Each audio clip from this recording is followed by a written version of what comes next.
ओम नमो भगवते वासुदेवाय। स्वागत है आप सभी का हमारे चैनल पर। आज के इस वीडियो में हम बात करने वाले हैं चैत्र मास की अमावस्या तिथि के बारे में। इस बार अमावस्या तिथि पर संशय बना हुआ है। अमावस्या 2 दिन होने के कारण व्रत किस दिन रखा जाएगा, स्नान की अमावस्या कब होगी, दान किस दिन किया जाएगा, पितरों का तर्पण कब होगा, सभी के बारे में आज के इस वीडियो में हम बात करेंगे। तो वीडियो को अंत तक अवश्य देखिए और अगर जानकारी आपके लिए उपयोगी हो, वीडियो पसंद आए तो औरों से भी शेयर करिए। साथ ही साथ हमारे चैनल को अगर सब्सक्राइब नहीं किया है तो चैनल को सब्सक्राइब करके बेल आइकन पर क्लिक भी अवश्य कर लीजिए। तो चलिए शुरू करते हैं आज का वीडियो। सनातन परंपरा के अनुसार अमावस्या तिथि पितरों को समर्पित मानी जाती है। इस दिन कहा जाता है कि पितरों का दिवस होता है अमावस्या और इस दिन पितरों के लिए तर्पण, पितरों के लिए दान करना बहुत ही फलदायक, महत्वपूर्ण और आवश्यक भी होता है।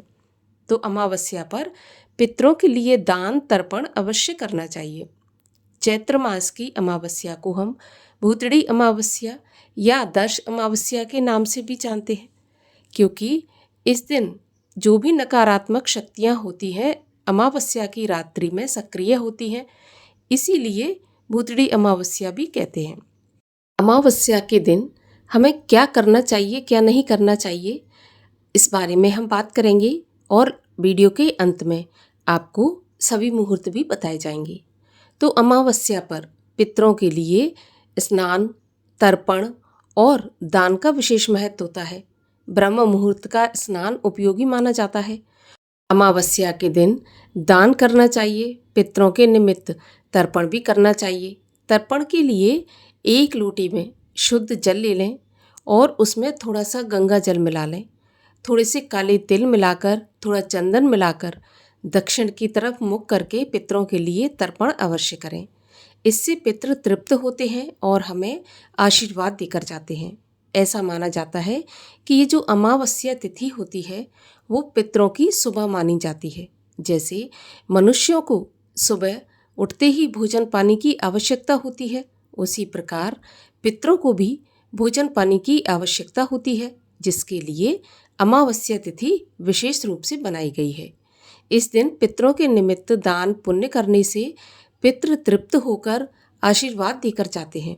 ऐसा कहा जाता है कि अगर देवता रुष्ट हो जाते हैं तो उन्हें मनाना आसान होता है, लेकिन अगर किसी वजह से पितृ नाराज हो जाते हैं तो पितृ दोष लगता है और कई पीढ़ियों तक हमें बर्बाद कर सकता है, कई पीढ़ियों को परेशान कर सकता है। तो इसीलिए अमावस्या तिथि के दिन पितरों के लिए तो अवश्य करना ही चाहिए।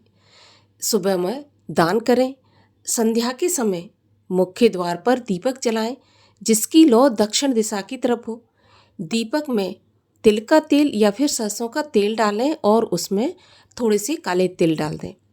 ध्यान रखें, जब हम पितरों के लिए कोई भी दान करते हैं तो उसमें काले तिल का उपयोग अवश्य करना चाहिए। काला तिल डालने से सीधे जो हम दान करते हैं हमारे पितरों तक पहुंचता है। इसके अलावा सामर्थ्य के अनुसार पितरों के निमित्त दान भी अवश्य करना चाहिए।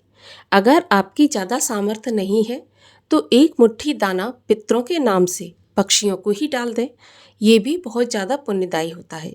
लेकिन एक बात का आपको ध्यान रखना है, जब भी आप पितरों के लिए कुछ दान करते हैं तो हमेशा अपने पैसों से ही करना चाहिए, कभी भी कर्जा लेकर नहीं करना चाहिए, क्योंकि ऐसा माना जाता है जब हम पितरों के लिए कर्ज लेकर कुछ दान करते हैं तो वो कर्ज पितरों पर ही चढ़ता है। तो इसलिए सामर्थ्य के अनुसार स्वयं के पैसों से ही दान करें।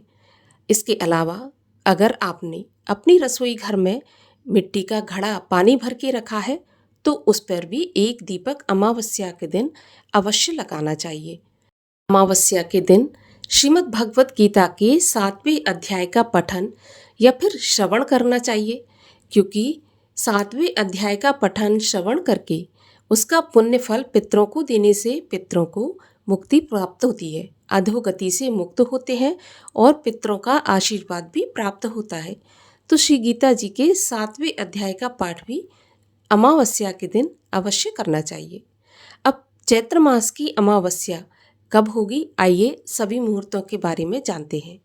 तो देखिए, अमावस्या तिथि का प्रारंभ होगा 18 मार्च 2026 बुधवार की सुबह 8:25 पर और अमावस्या तिथि का समापन होगा 19 मार्च 2026 गुरुवार के दिन सुबह 6:52 पर। अब ऐसे में अमावस्या का व्रत 18 मार्च को रखा जाएगा और स्नान की अमावस्या 19 मार्च को रहेगी। क्योंकि अमावस्या का स्नान ब्रह्म मुहूर्त में किया जाता है, तो इसी समय पर स्नान करना चाहिए और इसी समय पर दान भी निकाल देना चाहिए।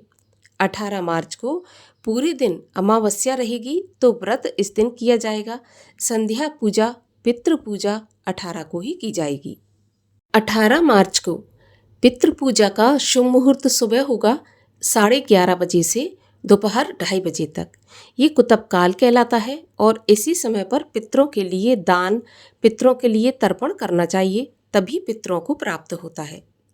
19 मार्च को स्नान किया जाएगा, तो 19 मार्च को ब्रह्म मुहूर्त का समय होगा सुबह 4:51 से 5:39 पर। ब्रह्म मुहूर्त का स्नान शुभ माना जाता है, तो इसी समय पर 19 मार्च को अमावस्या का स्नान किया जाएगा। इसके बाद अमावस्या तिथि समाप्त होने के बाद में 19 मार्च को ही नवरात्रि का प्रारंभ भी हो जाएगा। राहु काल का समय होगा बुधवार 18 मार्च को दोपहर 12 बजे से 1:30 बजे तक। राहु काल के समय की गणना अशुभ समय में होती है, तो इस समय पर कोई भी शुभ काम, दान पुण्य, नया काम या फिर कोई भी मांगलिक काम नहीं करना चाहिए। क्योंकि ऐसा माना जाता है राहु काल के समय पर कोई भी शुभ काम किया जाए तो वह शुभ फलदायी नहीं होता। लेकिन राहु के लिए अगर दान करना है, राहु को शांति प्रदान करने के लिए आपको दान करना है, तो आप इस समय पर कर सकते हैं। तो ये थी चैत्र अमावस्या से जुड़ी जानकारी। वीडियो आपको कैसा लगा कमेंट बॉक्स में लिखकर अवश्य बताइए और अगर पसंद आए तो लाइक करके शेयर करिए, चैनल को सब्सक्राइब कर लीजिए। मिलते हैं अगले वीडियो में, तब तक के लिए हरे कृष्ण।